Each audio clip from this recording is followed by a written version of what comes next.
All right, we now move on to a rising wave of political and religious persecution in China that is compelling its citizens to seek refuge far from home.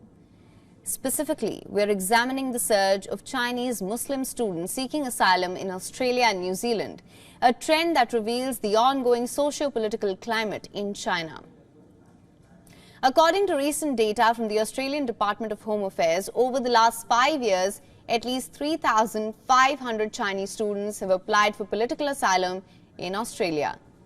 This figure dwarfs the asylum requests from any other nationality and continues to grow.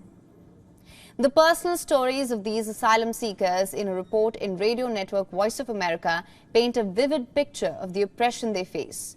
A student from central China who fled to Australia in 2022 provides a stark example.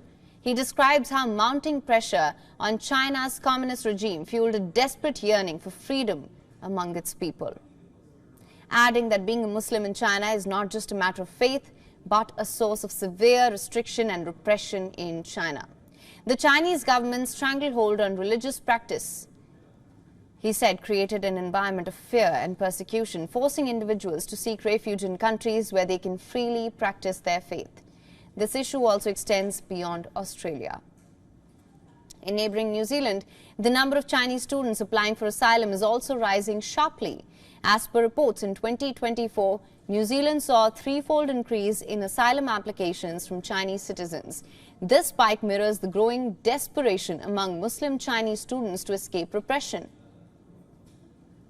A family from Xinjiang shared the story of the ethnic and religious persecution occurring in China, adding that they fear the possibility of arrest, forced labor, and even disappearances if they return to China.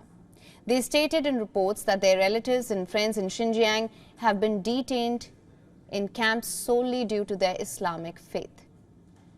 According to a former Deputy Immigration Minister for Australia, there has been a historical shift in the profile of Chinese students arriving on student visas. Earlier, they were primarily middle-class individuals seeking economic advancement, and now a growing number are driven by the need for political asylum.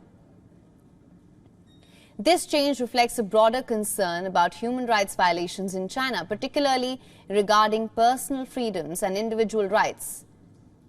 Refugee organizations in Australia also pointed out that the reasons cited by Chinese asylum seekers are diverse but interconnected. They cite fears of repression, human rights abuses, and uncertain future. These factors collectively contribute to a sense of danger and anxiety about returning to China. For latest news, download the WION app and subscribe to our YouTube channel.